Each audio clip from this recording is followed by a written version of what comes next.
spectaculaire a explosé. Le stade a explosé. Au fond des filets. Dans le haut de la boîte à pain.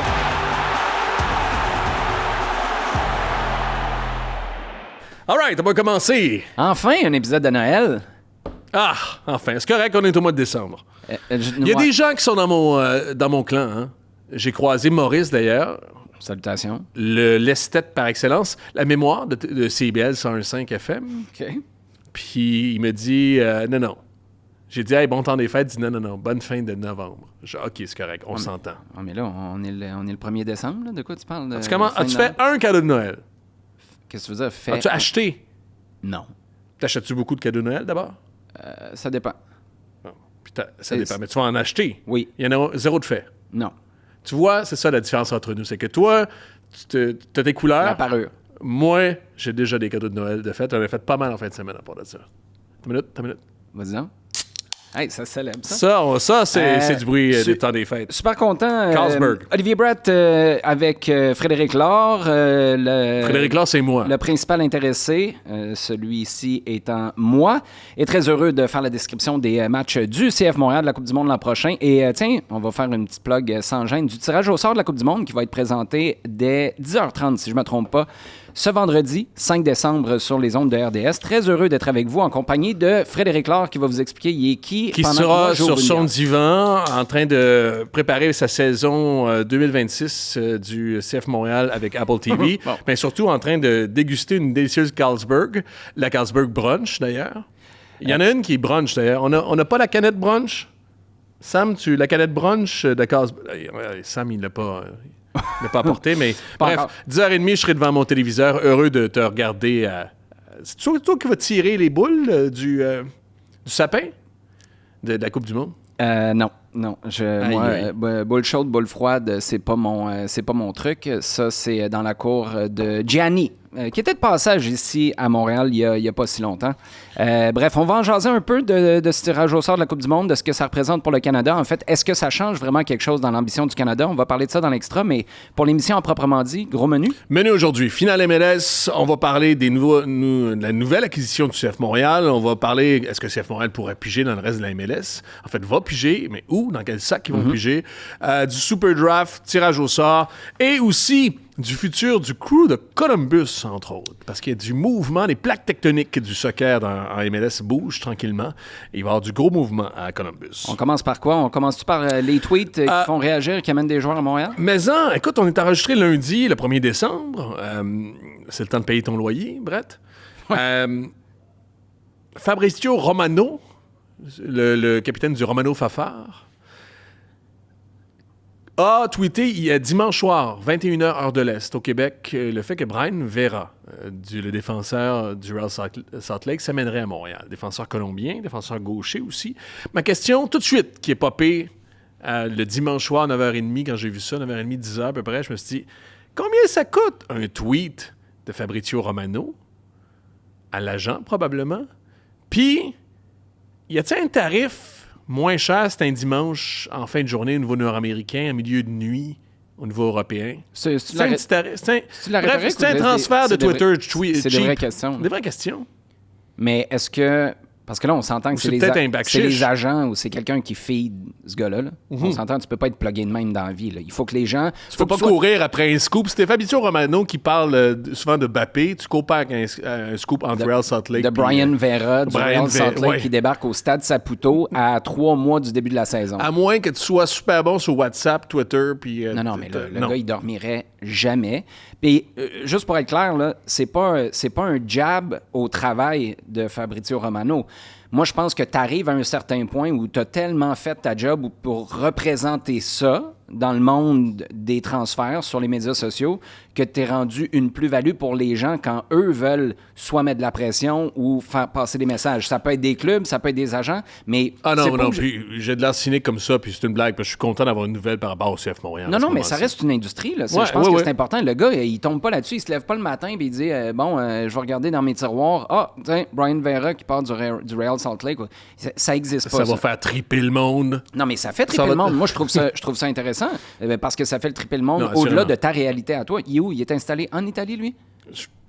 Pas certain. Plus certain. Ouais. Il est-tu sur la planète Terre, en fait? Probablement. Il est peut-être dans une navette spatiale ou Si quelque chose. j'avais à parier, oui. Mais tout ça pour dire, est-ce que c'est obligé de coûter quelque chose? Ou est-ce que Est-ce qu'il loue ou pour il est avoir propriétaire? pour avoir un plus gros deal, une plus grosse info, t'es prêt à en passer des plus petites? Tu sais, je sais pas c'est qui l'agent de Brian Vera, mais... Il y a combien d'argent sonnant qui est transféré? Non, ça mais que t'es tu pas dis? obligé Ouais, non, nécessairement c'est d'avoir ça. de l'argent sonnant. Exactement. Si c'est I scratch your back, you scratch mine, ben moi, je vais parler de Brian Vera, mais si on donne cet exemple-là, mais si l'agent de Brian Vera, qui est qui d'ailleurs? Il y a son agent, j'ai regardé d'après qui Transfer d'autre? Market, il y a Vicario, tu sais, le gardien de but qui était à Tottenham, Ben, qui tu sais, est rendu en Italie, je pense. Ben, c'est peut-être ça. Puis là, par quelqu'un d'autre, à un moment donné, tu te ramasses à des plus gros poissons, mais tu fais une faveur à quelqu'un. Mais c'est une industrie, que ce soit du troc ou des transferts monétaires d'argent sonnant, comme tu le dis, c'est certain que ça tombe pas du ciel, ces histoires-là. Défenseur gaucher, Brian Vera, qui s'amènerait à Montréal parce que c'est pas confirmé. D'ailleurs, le communiqué, ça va être intéressant. On y arrive dans quelques instants. Il y a des trucs intéressants qu'on va devoir regarder dans le communiqué. 27 ans. En fait, il y a 26 en ce moment. Il va jouer sur sa saison de 27 ans. C'est ni plus ni moins un pas de gauche, là, aussi. Moi, je veux souligner deux choses. D'abord, c'est le salaire presque exactement, presque à la scène près de Waterman. Je ne sais pas à quel point il va augmenter, mais d'après l'Association des joueurs, il y a 2000 $ de différence entre les deux. 555 pour Waterman, 557 pour Vera. C'est un pied gauche. Moi, ce qu'on m'a dit d'ailleurs, j'ai fait des petites recherches, parlé à des gens ici et là en MLS, une bonne diagonale. Quand même un bon pied gauche. J'ai regardé 2 matchs d'ailleurs.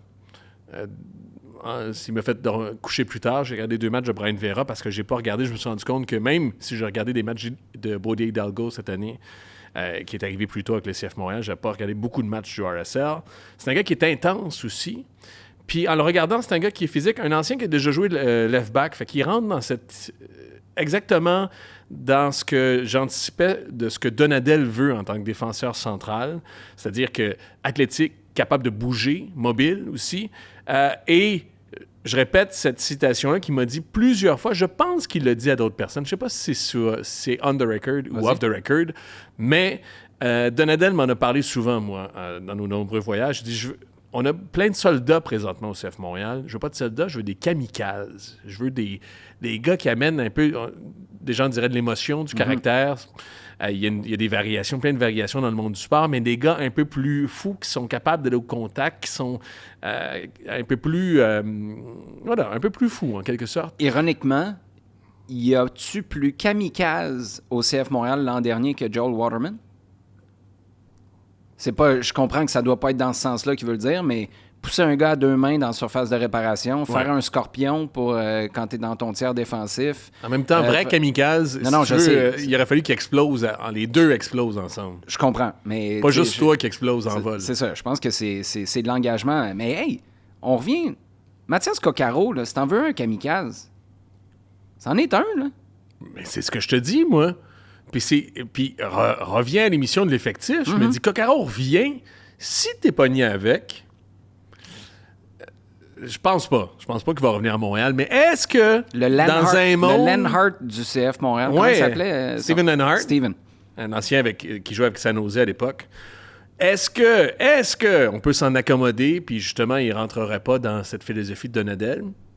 Puis justement, est-ce qu'il n'y aurait peut-être pas plus l'oreille de Donadel qu'il l'avait pour Laurent Courtois à l'époque? Ça reste à voir. Moi, ce qui m'intéresse aussi, gaucher, ça revient à un truc qui a été dit et dédit aussi par Marco Donadel. Des fois, Donadel, cette année, on peut dire, face aux médias et aussi dans les conversations avec les descripteurs avant et après, on peut dire tout et son contraire par moment. Ça, c'est une petite sonnette, pas d'alarme, mais à voir pour la prochaine saison quand il va être... Quoi? Ben, comme justement. À un moment donné, il m'a dit, je pense pas que Neil et Morales sont complémentaires. Puis un peu après, les deux, ils m'ont dit, puis j'ai vérifié avec l'état-major, les deux ont la perception de pouvoir jouer ensemble, Neil et Morales. Moi, je pense pas que c'est un problème. Mais à un certain moment, il s'est dit, je suis pas certain que Morales et Neil, ça soit la charnière la plus complémentaire. À cause de l'âge. Moi, c'est la seule chose que je vois. Écoute, il n'y a pas grand-chose de plus complémentaire qu'un train à côté d'un gars super slick avec le ballon, super slick dans ses interventions. Les deux gars sont assez costauds. Il n'y en a pas un des deux qui est un 18 roues qui tourne juste d'un bord puis qui est particulièrement lent. Je suis un peu surpris, moi. Si tu rentres l'âge là-dedans, puis pour Brian Vera, c'est un 26 ans qui connaît la MLS, juste pour finir là-dessus, 26 ans qui connaît la MLS. Là, c'est un entre-deux que je trouve relativement intéressant. Mais au-delà de l'âge et du fait qu'à ce stade-ci, on s'entend que Jalen Neal, il n'est pas fiable. Ça veut pas dire que c'est gage du futur, là, on souhaite le contraire, mais tu Pas peux... fiable physiquement. Ben non, tu peux pas partir sur une saison puis dire « let's go », c'est les deux gars. D'accord. Tu sais, on les comprend d'être en train d'aller chercher un gars qui peut être un profil un peu plus établi, puis un profil... D'ailleurs, Real Salt Lake, là, c'est le nouveau Atlanta United qui est le nouveau Toronto FC, ça. Attends, avant d'aller là, juste te dire, là, la réponse à ça, et c'est probablement, là aussi, il y en a parlé au cours de la saison, c'est que les deux, c'est des axiaux droits, en fait, Neal et Morales. Les deux sont à 100% quand ils sont sur la droite de la défense, dans sa tête aussi. Alors, c'était ça. C'était le... Mais qu'est-ce que tu fais avec ces deux gars-là dans ton roster, d'abord, si les deux peuvent pas jouer ensemble dans ta tête? En même temps, c'est parce que ça arrive là, d'avoir... Ouais, je comprends, ça arrive, mais les deux, là... Non, mais je pense que les deux peuvent jouer ensemble. On est Ultimement, d'accord. c'est pour ça qu'il dit tout... je te dis tout et son contraire. C'est peut-être moi qui ai monné, qui a mal compris. C'est peut-être pas le... Il y a peut-être une semaine où ça fitait moins, puis il se disait « j'aimerais ça avoir un Ouais. Brian Vera », puis la Puis semaine c'est ça, d'après, il il est l'a. bien content d'avoir les deux Puis autres. là, Brian Vera. L'autre affaire, ma question aussi, est de savoir, est-ce que... Je pense pas, mais est-ce que ça offre une possibilité tactiquement de jouer à 3 derrière? Je pense pas que Donadel veuille faire ça. Puis l'autre affaire, est-ce que Brian Vera pourrait être aussi un arrière-gauche? Est-ce que tu vas chercher un gars qui a déjà joué arrière-gauche, en Italie notamment, mais que ça fait 3 ans avec le Real Salt Lake qui joue presque... Ben, il peut plugger des trous, là. Ça, c'est le bout où ça peut peut-être t'acheter de la polyvalence. C'est pour ça que je t'ai parlé, je reviens au communiqué, parce que ça va se faire en 2 temps, savoir comment on va utiliser Brian Vera.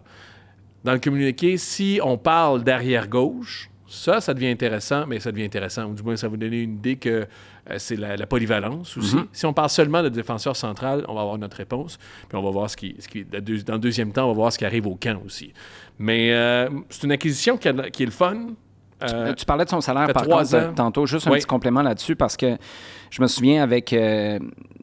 on avait eu une discussion avec Trey Fitzpatrick il y a 2 ans. Trey Fitzpatrick, qui est le VP aux communications du Real Salt Lake. Puis c'était pour un match Real Salt Lake CF Montréal. Puis il avait parlé du passage d'Aaron Herrera du Real Salt Lake à Montréal. Puis il avait dit, nous, on ne voulait pas laisser ce gars-là partir. C'est un gars qu'on a formé, mais à son poste de défenseur latéral, ce que son salaire allait nous demander de dépenser. Ce qui est intéressant là-dedans, c'est que c'est un contrat que eux lui ont donné, là, en sachant que ça allait monter, donc le joueur allait être heureux, mais eux allaient peut-être, à un moment donné, se retrouver à une croisée des chemins. Puis ça a été la même chose avec d'autres, où je trouve ça super intéressant qu'au Real Salt Lake, tu dis, pour tel poste, je dépense pas plus que tant. Ou, à partir de tel montant, je commence à me demander, est-ce que je le monnaie? Tu l'as fait avec Bodie Hidalgo dans une certaine mesure. Tu l'as certainement fait avec Aaron Herrera. Puis là, il y a Brian Vera qui s'en viendrait. Je trouve cette réflexion-là intéressante. Puis la seule raison pour laquelle je le soulève, c'est que tu dis, il y a juste 2000 de différence. J'ai hâte de voir, il va y avoir combien de Il y a une différences. augmentation. Ben, c'est ça. Parce Mais que... en même temps, il est signé jusqu'en 2027. Il y a une option en 2027. Oui, mais souviens-toi, qu'est-ce qu'Olivier Renard a dit quand Aaron Herrera est parti 1 an seulement après son arrivée à Montréal? Il a dit, j'ai regardé la décision que j'aurais à prendre l'an prochain, à savoir est-ce que j'exerce ou non son année d'option, puis ça allait nous coûter trop cher. Je l'ai échangé pour ce qui est devenu Rouen, puis Raheem Edwards. Mais ça a fonctionné au bout. Ben, Non, c'est un bon... en fait, ce qui n'a pas fonctionné, c'est qu'à un moment donné, il y a quelqu'un qui a fait un U-turn puis qui ne voulait plus Rouen, puis Ariel Lasseter s'en allait aussi. Mais là où je veux en venir, c'est que la manière de construire les contrats au Real Salt Lake, j'ai vraiment hâte de voir comment ça va influencer les décisions. L'arrivée, déjà, de Brian Vera, si ça se concrétise, si ce n'est pas déjà fait au moment où ça sort, puis surtout, les décisions du CF Montréal envers Vera au cours des 2 prochaines années. On va voir le communiqué, ça va m'intéresser à savoir justement, est-ce qu'on le considère arrière-gauche? Puis le communiqué va en parler un petit peu aussi. OK, hey, tu viens de parler de... On peut-tu le faire rapidement? Tu viens de parler, c'est Real Salt Lake, c'est le nouveau Toronto, puis c'est le nouveau... Non, c'est le nouveau Atlanta qui était le nouveau Toronto. OK. Mais souvent, puis ça, c'est pas juste le CF Montréal, mais souvent, c'est le cas aussi en MLS. Quand tu as dealé avec quelqu'un, un directeur sportif, ça a bien été, tu connais déjà, il y a quelque chose qui devient plus simple puis qui va à vitesse grand V plus rapidement pour transiger des joueurs puis de l'effectif aussi. Ben, C'est changer, mais des fois, des problèmes en partie. Parce que Brian Vera, je pense que voulait en partie, après 3 ans, quitter Real Salt Lake. Fait qu'il y avait là un truc, on avait déjà... puis peut-être le scouting d'Hidalgo aussi, on avait aussi vu Vera en partie, puis c'était... Oui, mais en fait, c'est intéressant parce que moi, j'étais plus au premier degré, mais j'ai pas considéré ce que tu es en train de souligner. Là où moi, je serais curieux d'avoir Lucas Saputo ici, puis pouvoir lui poser cette question-là, j'avoue qu'il y a peut-être des clubs, Toronto est un bon exemple, puis Atlanta est un bon exemple, des clubs qui vont aller recruter assez rapidement parce qu'ils ont de l'argent pour avoir des certitudes qui vont remplacer dans l'immédiat des gars qui ont du potentiel. George Campbell, c'était ça. Ouais. Puis même chose pour Efrain Morales. Toronto, c'est un peu le même genre de cas de figure. Ça, j'avoue que comme ça se justifie si c'était le CF Montréal. Moins avec Toronto parce que tu as la rivalité, mais tu dis, eux, là, il y a des risques qu'ils ne sont pas prêts à prendre. Nous, on va les prendre. On va mettre un 500 000, je ne me rappelle plus c'était combien, là, pour aller chercher un Efrain Morales qui a juste 5 matchs derrière la cravate, mais nous, on pense qu'on est un bon fit. À l'inverse, pour le Real Salt Lake, bien, c'est peut-être justement des équipes qui ne sont pas prêtes à investir un peu plus, puis ils se disent, nous, on est capable d'aller chercher plus intéressant encore, mais le CF Montréal se dit, nous, là, c'est dans notre sweet spot à nous de dépenses. Il y a 2-3 choses. Ça s'applique aux équipes qui ont beaucoup d'argent, comme Atlanta, qui sont prêts à laisser partir certains joueurs pour augmenter, améliorer carrément ce poste-là. Alors, tu pognes un joueur qui était à 500 000, on a usé les pâquerettes, puis tu investis 1 million. Tu préfères avoir le joueur d'1 million dans ce moyen-là. C'est là que Montréal, j'appelle ça les joueurs qui débordent. Charlotte aussi, c'est ça. Il y a des grosses équipes qui veulent dépenser. Miami, c'est ça. Robert Taylor, là, l'ancien joueur de Miami, peut faire n'importe quel effectif en MLS, mais était trop au niveau de la masse salariale à Miami. Ça, Montréal est prêt à faire ça puis à ramasser ces joueurs-là. Real Salt Lake, c'est pas ça aussi. Real Salt Lake, je pense que où il y a quelque chose qui est simple, c'est qu'il y a 2 choses. L'aspect très humain, on a déjà fait un deal avec eux, on sait comment faire des deals. Ça, on sous speak dial. Ça, c'est rend les pâquerettes, là. Puis l'autre chose, c'est qu'il y a un fit peut-être au niveau du style. Hein. Il y a quand même... je ne veux pas dire que ça serait aller loin que de dire que ça s'apparente, mais c'est une des équipes assez sophistiquée, leur RSL, en termes de jeu, je pense, en MLS. Puis je trouve que le fit est assez intéressant, Brian Vera, dans la charnière du CF Montréal, dans celle de Marco Donadel. Ça, c'est intéressant. Même dans le profil du club aussi. Là. Tu sais, la grosseur de marché. Tu pars du LAFC puis tu débarques à Montréal. C'est jeune. Tu sais, Pablo Mastroeni, moi, c'est un gars que j'ai apprécié, qui a été là depuis quelques années. Puis la grosseur du marché, c'est semblable. À l'échelle de la MLS, juste c'est dans semblable. le vestiaire, c'est jeune et technique aussi. Je pense pas qu'il va être dépaysé tant que ça, Brian Vera. Mais moi, je veux juste revenir à ces équipes avec qui Montréal fait des échanges commerciaux, échange des joueurs. Je t'ai sorti une couple de joueurs parce que je voulais qu'on parle de ça avant de s'en aller en vacances aussi. Quel joueur de la MLS pourrait beefer up, rajouter de la viande sur l'os du CF Montréal? Parce qu'il va en avoir des transferts en MLS, il va falloir en chercher dans tout ça. Je te fais des... Là, je sais que je te prends un peu à froid, tu les as pas toutes faites, tu les as pas toutes scoutées, là, mais je te fais des suggestions.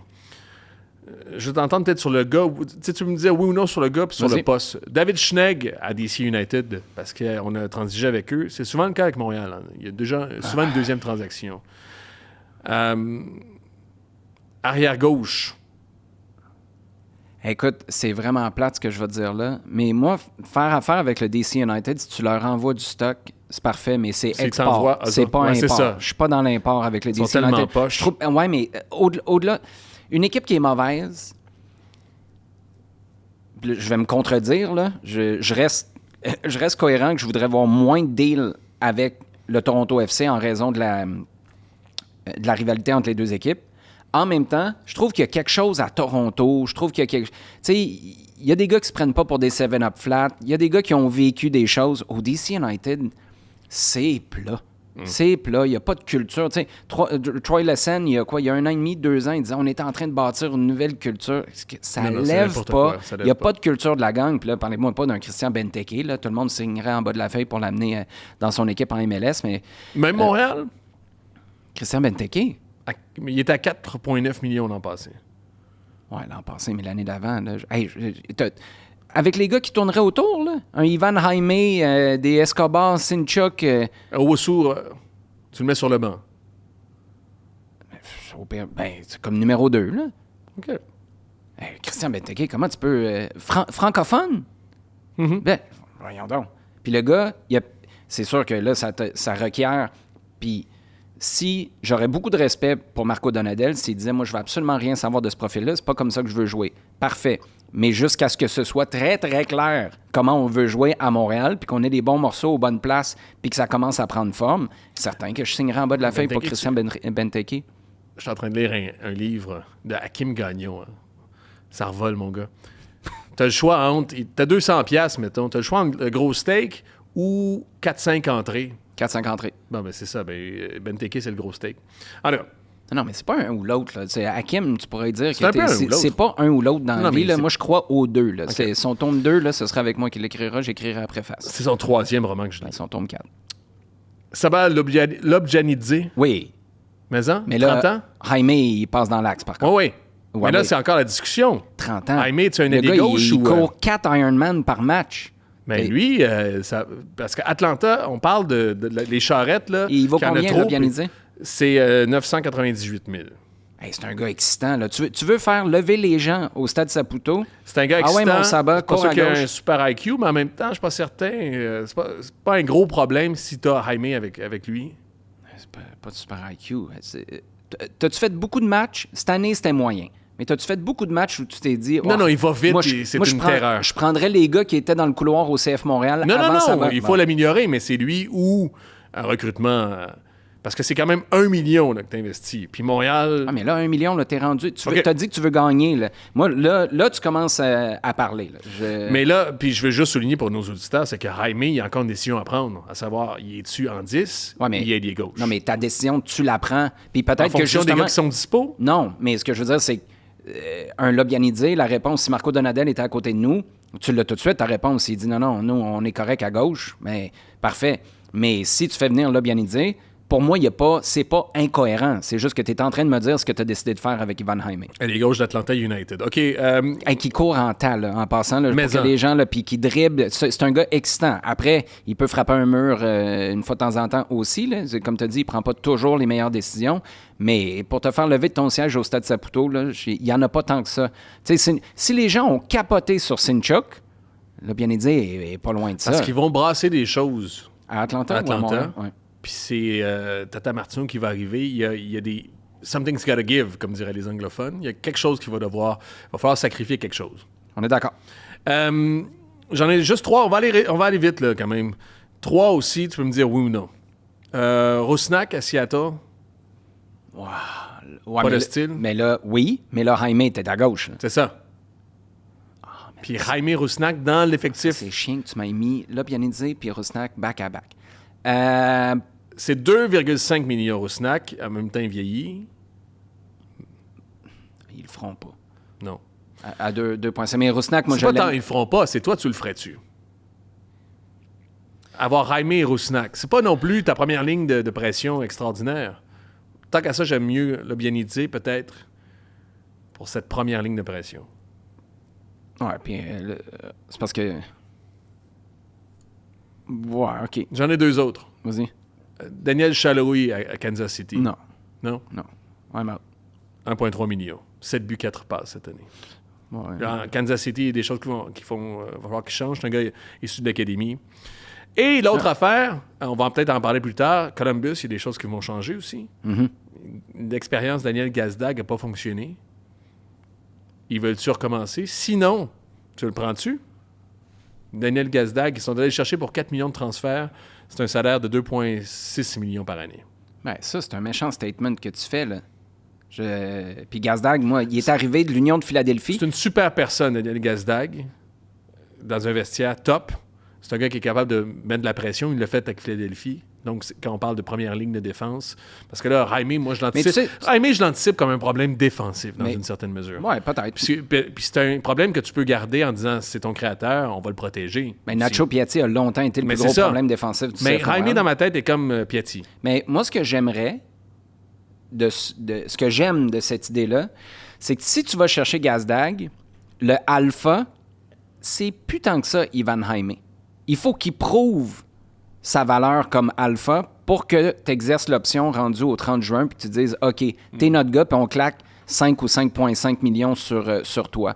Ça, j'aimerais ça, cette dynamique-là. Puis ça mettrait Gazdag au cœur du jeu, plus que Ivan Jaime. Ça veut pas dire que Jaime... Tu sais, Piatti n'était pas au cœur du jeu. Mais quand je te dis que Ivan Jaime me fait penser à Piatti, j'ai le même sentiment. C'est-à-dire qu'il y a un équilibre à faire. Ah ouais. Danny Toya était là à gauche derrière Piatti, pour ceux qui s'en rappellent. Ah ouais. Latéral gauche, c'est un latéral défensif. Il disait pas, va pas jouer dans le bout de Piatti. Là. Ah ouais. Enlève-toi. Ouais, ben, t'as Luca Petrasso, là, en ce moment. On est bien correct de même. Là. OK.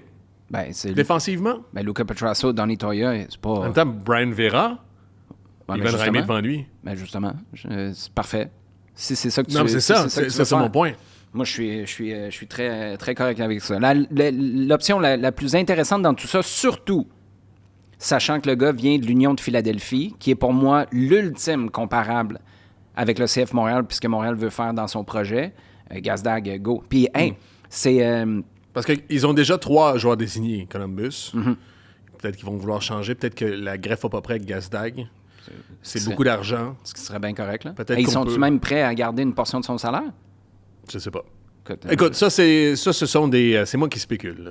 C'est pas des... je te garantis que si Gazdag débarque à Montréal, je te confirme que c'est pas moi qui va chialer qu'on fasse de la business à répétition avec le crew de Columbus. En tout cas, on a beaucoup... Ça va être intéressant de voir la suite des choses, puis le recrutement, puis ce qui rate. Je voulais juste voir qu'est-ce qui était disponible en MLS. Ce qui rate était- ou ce qui réussisse. Non, ce qui réussissent. Non, mais Ok. j'ai dit ce qui rate. Parce que, ce qui reste à faire, en Oui. fait. Je vais te le dire. OK, on peut-tu continuer? Juste pour un. Tu voulais parler de mon chandail César... de Noël? Non. Mais parle-en On donc. va parler juste un plus petit tard parce qu'il me fait penser à l'époque de Trevor Kidd. Te rappelles-tu de peu. Trevor Trevor Kidd? Kidd. Tableau. Ouais, OK.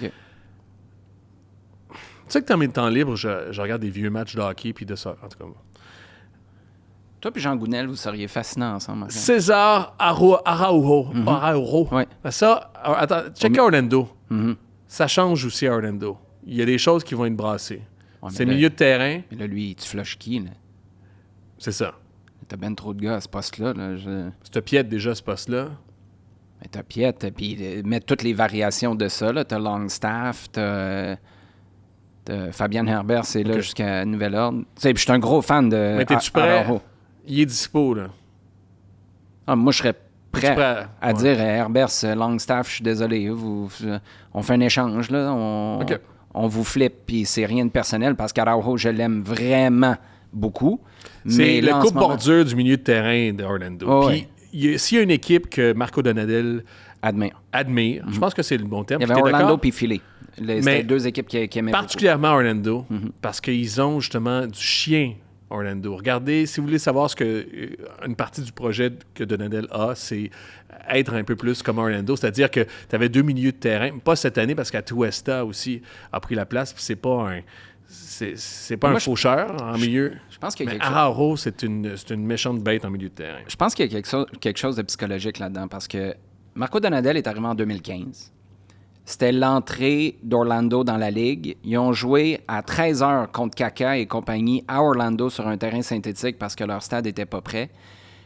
Ça allait vite de chez vite pour l'Impact de Montréal à l'époque. Moi, je pense que Donadel est un peu traumatisé. Il y a comme... Il y a un ça a imprimé PTSD. quelque chose dans sa tête sur Orlando, puis ça a un peu influencé sa manière de voir ce qui se passe là-bas. Je serais curieux de faire un genre de deep dive.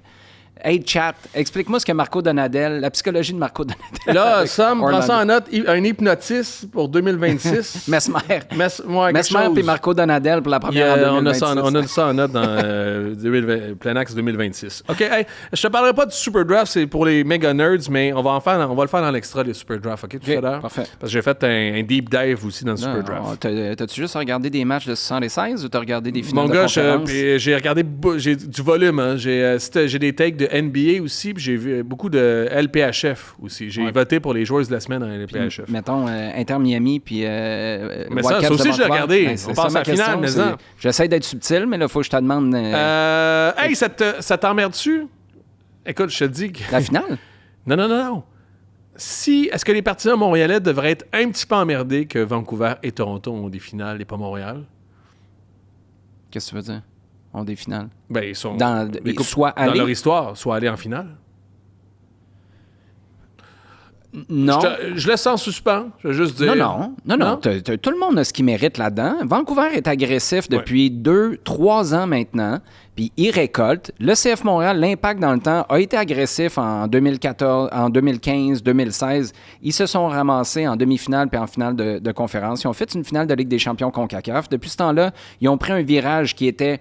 On veut vendre des jeunes puis se rapprocher de la profitabilité. Ça n'a jamais été parlé... Tu sais, à l'époque... Joey Saputo avait promis, puis je dis pas ça pour y remettre sur le nez, au contraire. Moi, j'admire le fait qu'il était clair dans ses objectifs. Tu parles du plan quinquennal? De celui de gagner une MLS Cup dans les 5 prochaines années. C'était pas faire une MLS Cup, là, c'était la gagner, si je me souviens bien.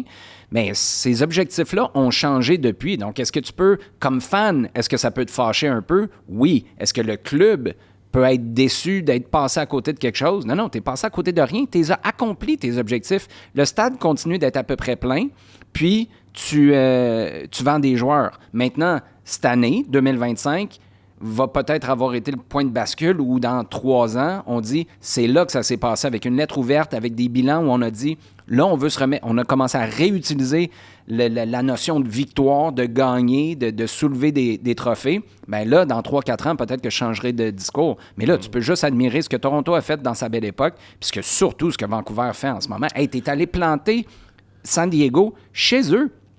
T'as marqué 2 fois dans les 11 premières minutes. Hey, c'est toi, la semaine dernière... Dans les 15-20 premières minutes, tu avais l'impression que Vancouver allait marquer à chaque fois, à chaque attaque. Puis ça revient à ce que tu disais la semaine dernière ou la semaine d'avant par rapport à Jesper Sorensen, puis le X-Factor qui a amené... Moi, je tiens toujours à donner du crédit à Vanni Sartini, mais de donner le courage à tes gars de le faire chez vous, c'est une chose. Devant des foules records pour des matchs de série, parce que c'est ce qu'on a vécu cette année à Vancouver, mais là, de le faire à San Diego, qui a été phénoménal à la maison, qui est la saveur de l'année, parce que c'est une équipe d'expansion, puis ils s'en vont directement vers la finale de conférence, puis de leur en planter 2 comme ça, en début de match, ça veut dire que ton coach, il t'a dit, les gars, on n'est pas chez nous, c'est pas grave. Allez-y. Chapeau Vancouver, c'est extraordinaire ce qu'ils ont fait. La finale, c'est le 6 décembre, samedi 6 décembre en après-midi. Pour Vancouver, c'est un championnat canadien cette année. 2e meilleure équipe dans l'Ouest, mais en même temps à égalité avec le premier rang au niveau des points. La finale de la CONCACAF. Ils ont battu Miami en demi-finale, la Coupe de la CONCACAF aussi, dans un aller-retour en 5-1 au total. Ça se joue là-bas? Ça se joue à Miami? Ça se joue à Miami. Veux-tu parler de ça d'abord? Tiens, je faisais aussi pour essayer de faire mes prédictions. Là. Si je fais le 11 combiné... Tu prends qui? J'ai 7 joueurs de Miami puis 4 joueurs de Vancouver. C'est qui tes 4 joueurs de Vancouver? Il y en a 3 que je peux disputer. Busquets, Kubas. J'ai pris Busquets. Puis il y a beaucoup du respect. Tu prends Busquets parce que tu as Messi en avant de lui. Là? Ouais. J'aime bien, dans le match... Mais ça, en passant, c'est un pile ou face, là. Oui, c'est ça. Parce que Kubas, ça a été extraordinaire. Je veux juste souligner ça aussi. Ça me permet de redire. J'ai dit la semaine dernière, top. Quand on parle de récupération, on parlait d'Aroro, là, de coupe bordure. Là, lui, mon gars, là, a récupéré des ballons, a gratté des ballons. Et tout petit, mais physiquement, là, tu veux pas passer proche. T'as peur, justement, qu'il t'arrache un pied, c'est sûr. La seule raison pour laquelle tu prends Busquets, puis je suis d'accord avec toi, c'est parce que tu réfléchis à l'équilibre de l'équipe. Mais c'est pas joueur pour joueur en ce moment. Dans le sens où Messi va se retourner et va dire « Hey, Andrés, si tu fais là, c'est pas là que je le veux, le ballon. » Puis Busquets, tu n'as pas besoin de te faire envoyer 2 mémos. Là, en même temps, on n'a pas vu beaucoup Alba nécessairement dans le match contre New York parce qu'ils ont fermé le milieu. Puis le ballon passait pas beaucoup là-dedans. Alors, Messi a pas en première mi-temps, n'a pas touché une tonne de ballon. Mais contre New York, mais les centres d'Alba. Non, mais c'est ça. Attends une minute, 2 choses. Les 2 buts, là, c'est Busquets qui a du temps sur le premier but, qui trouve une superbe passe, mais qui a du temps, mon gars, là. Il est dans son salon, dans son lazy boy. Puis même chose pour Alba. C'est la qualité de ces 2-là qui ont été qu'ils ont mis au-dessus.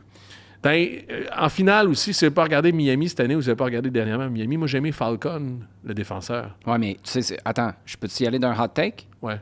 Miami perd la finale de MLS Cup contre les Whitecaps de Vancouver à cause de Falcon. Ah ouais. Il se fait expulser, il fait une faute, il fait une niaiserie. Le syndrome David Lewis. Puis je suis d'accord avec toi. C'est un cadeau qui est arrivé avec l'Inter Miami, mais il joue tellement cette année. Parce que Miami, c'est une équipe qui, défensivement, ça a été, puis ça peut encore être compliqué de chez compliqué. Falcon, c'est Luis Suarez en défense centrale. Tu sais C'est jamais... David Lewis. Non? Ouais. Moi, c'est ça. Mais il est moins. David Lewis C'est- était plus clean techniquement. Là. Non, c'est sûr. Mais David Lewis, c'est la quintessence de ça, non? De je pète une coche. De quelqu'un qui est volontaire puis qui, à un moment donné, fait quelque chose... C'est plus un Giorgio Chiellini avec le cerveau de David Lewis, mettons. OK. Moi, c'est là que ça se passe. Si Vancouver gagne la MLS Cup, c'est là que ça se passe. C'est un gars comme Falcon qui se fait expulser, qui fait une niaiserie ou qui a une bulle au cerveau parce que, il y en a eu beaucoup des relances de Miami face à New York. Là. New York en a eu des chances. Ils jouent en arrière, là, comme si c'était un match de futsal tranquille au 35. Hey, les gars, vous rappelez-vous à quel point vous preniez l'eau cette année défensivement? Puis le fait que tu aies cette posture mentale-là en finale de conférence, moi, je ne les vois pas avoir une autre posture mentale en finale de Coupe MLS, surtout sachant que tu vas la jouer chez vous au Chase Stadium. Falcon, pour moi, là, c'est celui qui t'aide à croiser le fil d'arrivée ou celui qui te colle à pic. Il n'y a pas d'entre les Moi, deux. je pense pas que New York avait été en mesure de vraiment déranger Miami, mais tout le long du match que j'ai regardé, je me disais, c'est quoi cette demi-finale-là, ou cette finale d'association avec Alonso Martinez? Ouais, c'est ça. Si vous avez joué, puis là, c'est ma lettre d'amour à Alonso Martinez, mon gars, si vous l'avez vu jouer cette année, il n'y a pas beaucoup d'attaquants, sinon il n'y en a pas. Ouais, phénoménal. Phénoménal, mais qui a créé des buts de rien. Uh-huh. Il n'y a pas besoin de service tant que ça. Ben, c'est ça la différence dans ce match-là. Mais c'est ça. Les deux ont eu les mêmes occasions. Puis Miami, elle a la talonnade de Jordi Alba. Ouais. Tu sais, il y en a eu des séquences là, où tu places les gars, là. C'est des X puis des O sur un tableau. C'est à peu près la même chose. Miami, à toutes les fois que ça arrivait, tu sentais qu'il allait se passer quelque chose. NYCFC rentrait en tiers offensif, puis là, tu sentais manquait. que ça surchauffait, là, tu sais, Ouais. à droite, à gauche, alors que Miami, il y a un flow. Puis le nombre de fois cette année qu'Alonso Martinez a sorti, surtout en fin de saison aussi, a sorti New York de l'impasse, alors qu'il ne se passait pas grand-chose. Ah ouais. Mais à un moment donné, gratte un ballon, ramasse un ballon n'importe où, te fait un but. Alonso Martinez, qui s'est fait le ligament croisé, c'est vraiment une énorme perte pour New York. Ouais, la trêve internationale, hein, elle est le fun. Mais ça. Hey, OK, pour mon 11 combiné, continue de toute façon. On continue, c'est fait. Juste un petit commentaire que j'ai trouvé intéressant parce que j'ai écouté le match Miami. Les deux matchs, là, mais Justin Hack, Ah, Justin Hack marque, Ouais. puis la défense de Miami l'a échappé. Ouais. Ça, c'est dans la description, là, c'est ça. Mais Miami marque, c'est un centre incroyable de Jordi Alba. Ouais, mais as-tu vu le left-back? De quoi? Raoul, le left-back de New York aussi. Non, mais c'est ça mon point. Mais tu pourrais dire que c'est la défense de New York. C'est parce que... ouais. Ouais, mais c'est pas qui ça a qui dit est... ça? Ben, Les commentateurs? Oui, oui. Ce que je veux dire, là, c'est que c'est... Ben là, on sait si. Non, mais attends Tu une es en anglais ou en espagnol? Qu'est-ce que t'en penses? Non, mais c'est pas un jab. C'est juste... Ça m'a fait réfléchir à notre job, d'ailleurs. Puis je pense pas qu'il y a des mauvaises intentions. Puis je pense pas qu'il y a une commande, tu sais, de... Hey, mais à un moment donné, c'est que tu viens avoir un billet où tu obsèdes. C'est un peu comme à Montréal, quand on dit Montréal l'a échappé face à une équipe qui a super bien joué. Ah, Montréal l'a échappé ça. Non, en face, il était incroyable. Ouais. Tu sais, c'est le point de départ de ton analyse. J'ai trouvé ça super intéressant parce que les deux situations étaient semblables. Là. C'est un centre, un gars se fait oublier dans la surface, marque de la tête. Il y en a un que c'est la défense qui l'a échappé. L'autre, c'était incroyable offensivement comme service. Excuse. Moi, j'ai deux choses par rapport à ça. On va rendre à César ce qui lui revient. À TVA Sport, à l'époque, on avait une réunion pour le hockey. Puis, il avait dit en début d'année, là, les amis, là, c'est tough marquer des buts dans la Ligue nationale de hockey. C'est difficile. On pourrait appliquer ça à la MLS. Il n'y a pas une tonne de buts par match. Là. C'est difficile. Puis, assurément, c'est un jeu d'erreur. Assurément, ça va se faire sur un défenseur qui ne réussit pas ou une erreur défensive. Ah ouais. On peut-tu focusser justement Sur ce qui a été fait. Sur ce qui a été fait, ce qui est plus difficile à faire. Puis, c'est une question de point de vue, mais ça fait partie de notre métier. Mais oui, choisir ça, marquer un but, c'est pas facile. Et défendre non plus. Mais au-delà de tout ça, il y a un geste qui est pas simple à faire. Puis c'est peut-être là-dessus, justement, qu'il faut focuser un peu plus. Puis en tant que... tu parles de partisan aussi. En tant que partisan, il faut faire ça aussi. Ce serait super intéressant de faire une analyse, puis on ne va pas partir là-dedans aujourd'hui, là, mais puisqu'on commence à tirer sur le fil. Tu sais, mettons, Taylor Twellman, qui est le All-Star des analystes pour MLS Season Pass, c'est un attaquant, right? Dans sa carrière, il a joué pour les Revs. Danny Higginbottom, c'est un défenseur. C'est lui qui faisait, avec Steve Canginosi, l'autre. C'est lui, si je ne me trompe pas, qui faisait l'autre finale Vancouver, San Diego, Vancouver. Dans l'Ouest.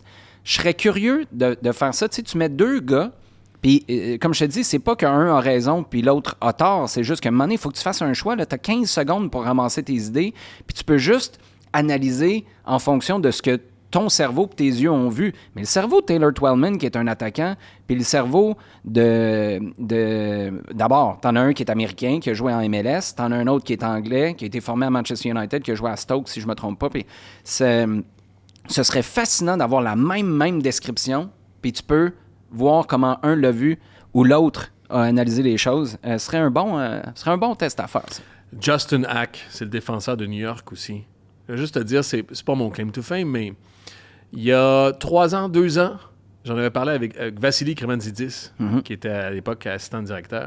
Puis moi, c'était sur ma liste de joueurs, justement, que Montréal devrait peut-être cibler, c'est-à-dire des joueurs qui ne jouent pas dans leur club. Tu le prendrais-tu en ce au moment? Potentiel. Quand Samuel Piette est blessé, monte-le. Quand Jalen Neal est blessé, descends-le. Puis fais-y faire l'ascenseur, mais il fait juste 2 étages. Ça, les gens disaient, il tourne pas aussi. Moi, je disais, puis à ce moment-là, il joue au milieu de terrain. C'est un défenseur central aussi.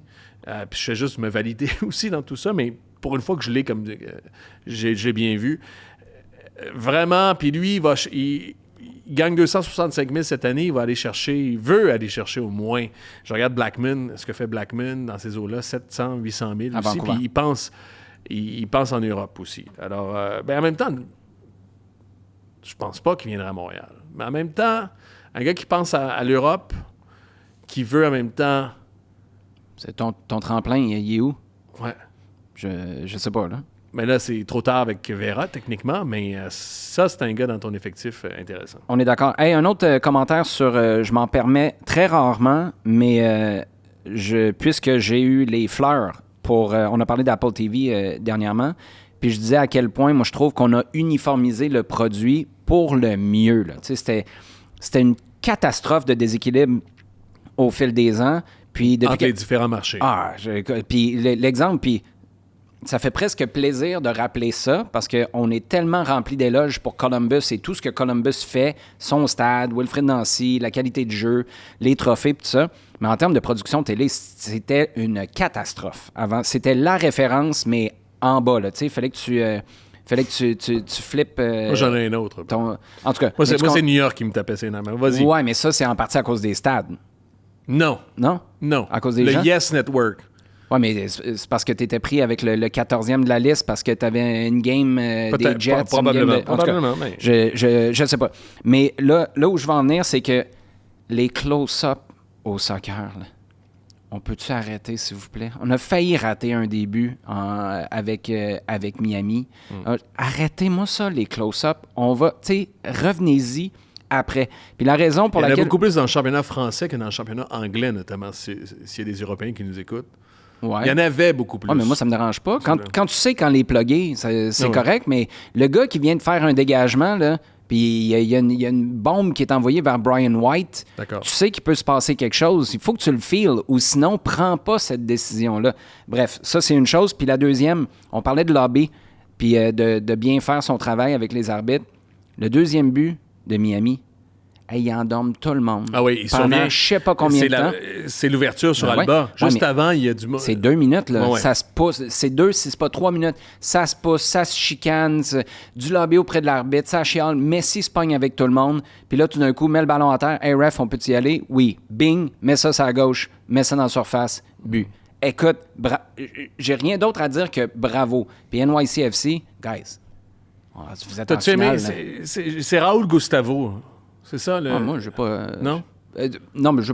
Qui perd pas la course puis qui est obnubilé par le ballon, non? Oui, mais ce que je veux dire, c'est que tout le monde s'est fait endormir là-dedans. Ouais, t'as raison, mais le défenseur à gauche dort solide, mon gars. Justement, je pense que c'était contre le Crew de Columbus, là, il y a quelques années. Victor Wanyama, c'était sous Nancy la première année, si je me trompe pas. Il y a un coup franc, le plein axe, là, que l'adversaire met par terre, joue devant. T'es Victor Wanyama, là, t'es un ancien de Tottenham, un ancien de Celtic, Southampton. Tu te plantes en avant du ballon puis tu les empêches de jouer. Ça te montre à quel point ils sont tellement wise. les gars de Miami pour te jouer dans la tête, pour distraire tout le monde. Puis là, à un moment donné, tu switch off pendant une demi-seconde, ils le sentent, puis ils te sautent dessus. Avant de passer à l'extra, mes prédictions, en fait, t'as-tu fait une prédiction pour la finale? Parce que moi, Ouais, t'es fait fort pour faire... Ouais, ma prédiction, c'est Falcon se fait expulser, Moi- puis Vancouver gagne. Ah oui? Ouais. Ah! Moi, c'est Miami gagne, mais si Vancouver marque dans les 20 premières minutes. Si Vancouver marque dans les 20 premières minutes, Ils vont se gagner. reculer? Ils vont gagner. Non, parce que je pense que... Vancouver va gagner. Oui, ils vont grandir en confiance. Puis, c'est une équipe qui, justement, on l'a vu, là. Tu l'as vu contre San Diego. Ça a pris à San Diego, 25 minutes avant... Parce que dans les 25 premières minutes, là, Mais c'est San Diego. Vancouver va vers l'avant. Ah ouais. Mais Miami, puis écoute, c'est pas vrai nécessairement en fin de saison, mais sur l'ensemble de la saison, ça a été une diesel. Ça a pris du temps, se mettre dans le match. Puis ils sont prêts, là, ils ont du métier, mais il y a du rythme, on passe. Puis on l'a vu un petit peu contre New York, hein. Catché que New York voulait faire passer sur le côté. Tu disais, ça se passait le ballon aux 35 mètres. Moi, je pense que Miami gagne, sauf si Vancouver marque dans les 20 premières minutes. OK. Fait que là, juste avant qu'on... C'est correct? Juste- C'est-tu trop... Ben, c'est correct, mais tu viens de me faire une de ces passes à la palette, mon homme.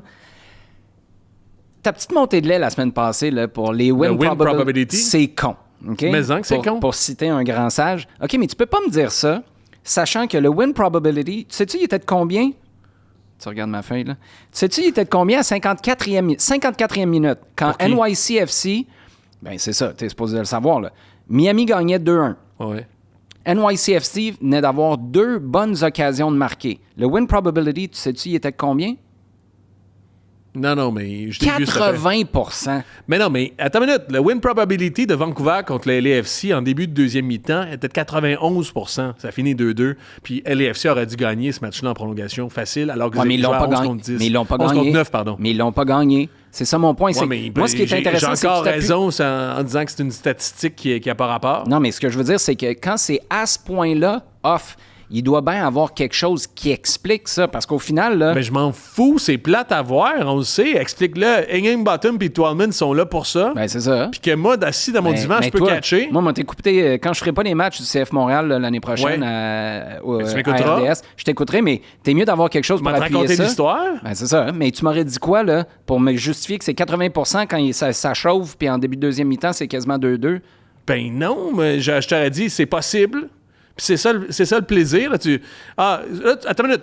Le contre-exemple, c'est que tu t'es assis, tu t'es dit, ça y est, moi, je peux fermer la TV. C'est 2-1, New York va avoir 2 chances, mais les win probability me disent que c'est 80%. C'est toi qui as fait ça la semaine d'avant Non, avec parce le que 2-0 des non, Whitecaps. parce que c'était...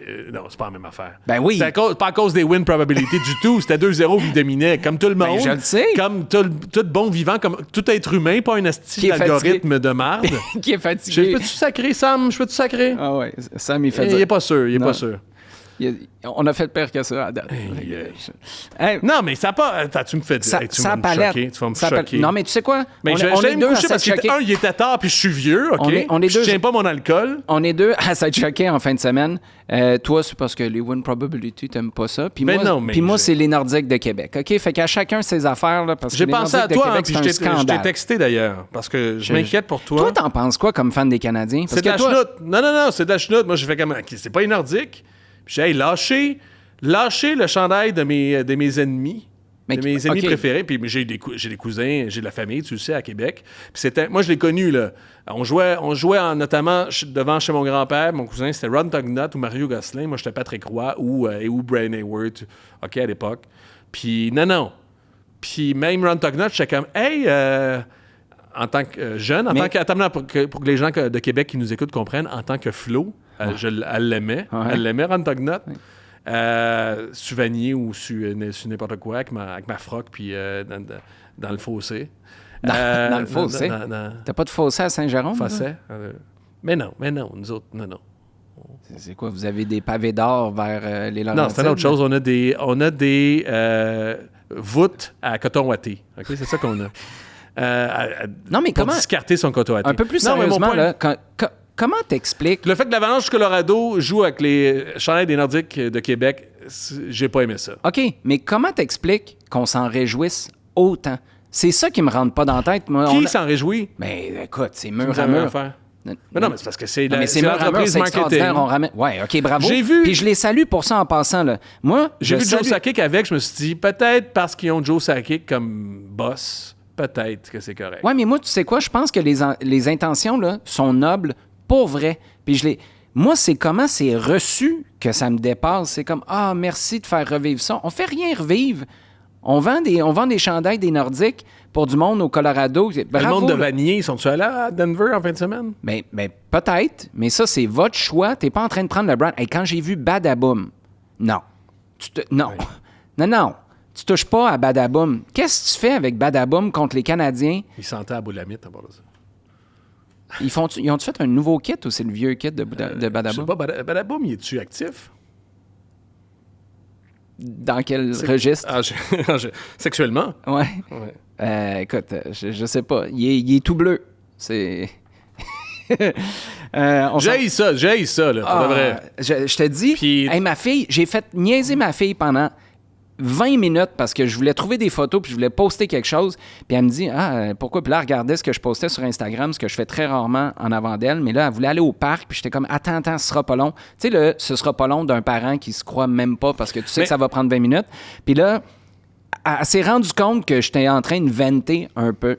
Chose qu'elle me voit rarement faire. Ben, jamais faire ces médias sociaux parce que c'est très rare que je fais des posts comme ça. Puis ça y rentrait pas dans... Là, il fallait que j'y explique comment, au milieu des années 90, ils sont partis avec notre équipe. Puis là, ils sont allés chercher le meilleur goaler de l'équipe qu'on détestait pour aller gagner une Coupe Stanley. Puis que là, ils reviennent 30 ans plus tard avec nos chandails. Écoute, elle comprenait rien à rien. Ça m'a pas aidé d'expliquer ça à une fille de 8 ans. Bref. Est-ce que c'est mon texto qui a provoqué tout ça? Non, mais je me suis senti validé. J'apprécie le fait que tu t'informes. Parce que je t'ai texté pendant la game en disant... T'es-tu correct avec ça, toi? Non. Puis juste le fait que tu poses la question, ça m'a réconforté. Puis c'est ça, d'ailleurs, qui a été le trigger vers ma publication sur les médias sociaux. Avant de parler de l'extra, ceux qui sont avec nous, d'ailleurs, l'extra est disponible sur le site chaosport.tv. Dans l'extra, on va parler notamment, je vous ai parlé tout à l'heure du Super Draft, mais surtout du tirage au sort de la Coupe du Monde qui s'en vient. Quel groupe pour le Canada? Et puis mon chandail, là. On va parler du chandail aussi. On va en parler dans le long et large. Laisse-moi. Faut que tu fasses ça. Laisse-moi finir. Pour je le ferai l'extra. la semaine prochaine. Pour l'extra. Faut que tu mettes ça pour l'extra. On va aussi parler de Yoann Damet. On vous l'aurait dit en premier ici. Ça va être dans l'extra. Puis, avant d'aller à l'extra, c'est ça que je vais te poser. On va finir là-dessus. Vas-y. La Coupe MLS est à Miami. Ouais. D'accord? Je vais mettre sur ma casquette. Mais là, dans l'autre sens, les lumières. Puis yes. Est-ce que la finale... Est-ce que tu reviendrais à la finale sur un terrain neutre, la finale Jamais. de la Coupe MLS? Non. Non? Je me pose la question. Non. Je suis plus... Tu l'aurais joué où, mettons, cette finale-là, pour être safe? Mais c'est ça. Ça, c'est l'autre affaire. Tu seras jamais safe. Ça va toujours être au sud. Exact. Ça va toujours être dans le sud, puis ça va être probablement dans un stade de soccer. Mais il y en a de la Coupe du Monde, là, des immenses stades, mais en même temps, il faut Tu le rempliras pas. Non, c'est ça. Faut que tu le remplisses à une semaine d'avis ou faut que tu programmes ta finale à 2 semaines pour pouvoir permettre la vente de billets aussi. Puis moi, je suis un détenteur de billets de saison, là.